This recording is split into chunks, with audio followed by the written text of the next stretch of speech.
여러분 안녕하십니까? 지금 현재 한국 언론들과 외신들이 북한 김정은의 대사관이 한바탕 난리가 났다라는 소식을 계속해서 전하고 있죠. 자, 김정은의 대사관 폐쇄 이후에 또 폐쇄하고 있는 그 충격적인 이유, 이 충격 사태에 외신들이 왜 집중을 하겠습니까? 그만큼 트럼프 대통령 당시에 북괴 김정은에게 들어가는 달러를 막기 위한 미국의 대북 단독 제재가 얼마나 강력했습니까?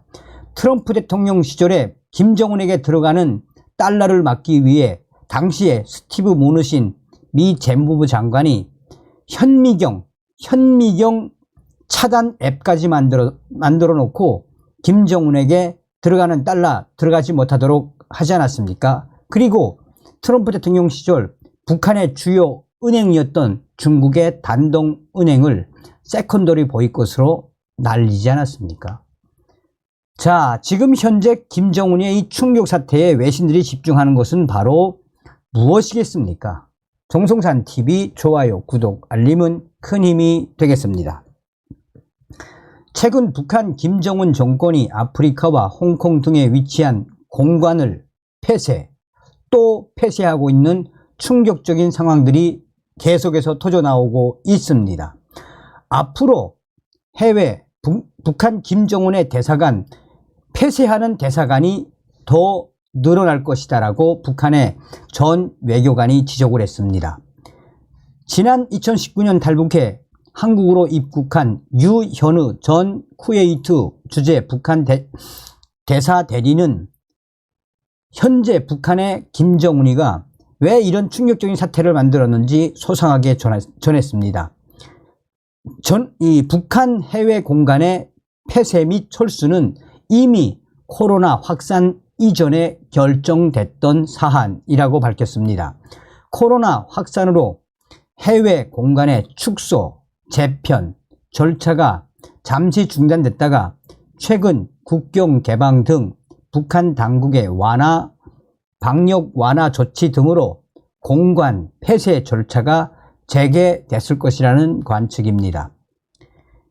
유현우 전 쿠웨이트 대사 대리는 대북 제재의 여파가 2019년에 가시화됨에 따라 같은 해 7월경 일부 북한 대사관 등 해외 공관을 폐쇄하기 위한 움직임이 이미 있었다라고 그는 밝혔습니다. 유현우 전 쿠웨이트 주재 북한 대사 대리는 전반적인 북한의 재정 실태가 악화했기 때문에 대북 제재로 인한 재정 고갈로 외화를 보장할 수 없는 지경에 이르렀단 말입니다. 솔직히 그때 쿠웨이트 대사관도 없어지겠나 하면서 긴장했던 생각이 납니다 라고 말했습니다. 북한이 이 같은 충격적인 결정을 한 주요 원인은 유엔 등 국제사회의 대북 제재가 강화되고 아프리카 국가들이 이에 동참하면서 외화벌이에 장애가 발생했기 때문이라는 게 류 전 북한 대사의 설명입니다. 앞서 유엔 안전보장이사회는 지난 2016년 북한의 4차, 5차 핵실험을 계기로 2016년부터 2017년 말까지 안전보장이사회 결의를 연이어 채택, 대북 제재를 강화한 바 있습니다. 자, 아프리카 국가들이 2016년부터 북한 군 교관 및 의료 인력 파견의 중단, 불법 노동 행위 중단, 대북 제재에 따른 북한 노동자의 출국 등을 요청함에 따라 아프리카 주재 공관을 중심으로 폐쇄 수순을 밟고 있었다는 겁니다. 실제로 앙골라의 경우 지난 2017년 11월 북한의 건설사 만수대와 계약을 해지하고 소속 노동자들의 출국을 통보한 바 있습니다. 우간다도 지난 2017년 유엔 제재에 따라 북한이 파견한 군 교관들을 추방했습니다. 유현우 전 쿠웨이트 주재 북한 대리대사는 북한 김정은의 당 군수공업부 산하의 조선광업개발총회사라고 있습니다. 무기를 판매하는 회사인데 그 회사가 2016년에 나미비아에서 철수합니다. 그리고 우간다에서도 군 교관, 경찰 교관을 비롯한 인력들이 다 철수합니다. 또 앙골라에서도 위력의 의사나 간호원들이 많이 나가 있었는데 2016년에 다 철수합니다. 이어 유 전 대리대사는 과거 아프리카 남부 국가들의 경우 남아프리카 공화국 대사가 겸임해 업무를 수행한 바 있어 향후 아프리카 주재 북한 대사관들의 추가 폐쇄가 또 있을 수밖에 없다라고 덧붙였습니다. 그는 북한이 추가로 공관을 폐쇄할 가능성이 있는 국가로는 아프리카의 세네갈과 기니, 아시아의 네팔, 중동의 리비아와 알제리 등을 꼽았습니다. 한국의 통일부도 북한이 해외 공간을 철수하고 있는 이유에 대해 국제사회의 대북 제재로 분석했습니다. 통일부 당국자는 전통 우방국들과 최소한의 외교관계도 유지하기 벅찬 북한의 어려운 경제 사정을 보여주는 단면이라며 북한 수교국은 150개 이상이지만 고난의 행군 이후 공관이 점차 축소, 폐쇄되고 있다라고 밝혔습니다. 한국의 통일부에 따르면 현재 북한의 해외 공간은 53개로 대사관 47개, 총영사관 3개, 대표부가 3개입니다. 만약 우간다와 앙골라 대사관, 홍콩 총영사관 등이 폐쇄된 것이 확인되면 북한 해외 공간 수는 50개로 줄어듭니다. 한국 외교부는 북한의 해외 공간 폐쇄와 관련해 신중한 입장을 보이고 있는 것으로 알려졌습니다. 현재 외교부는 북한의 공간 폐쇄 의도에 대해 다양한 가능성을 염두에 두고 분석 중인 것으로 알려지고 있습니다.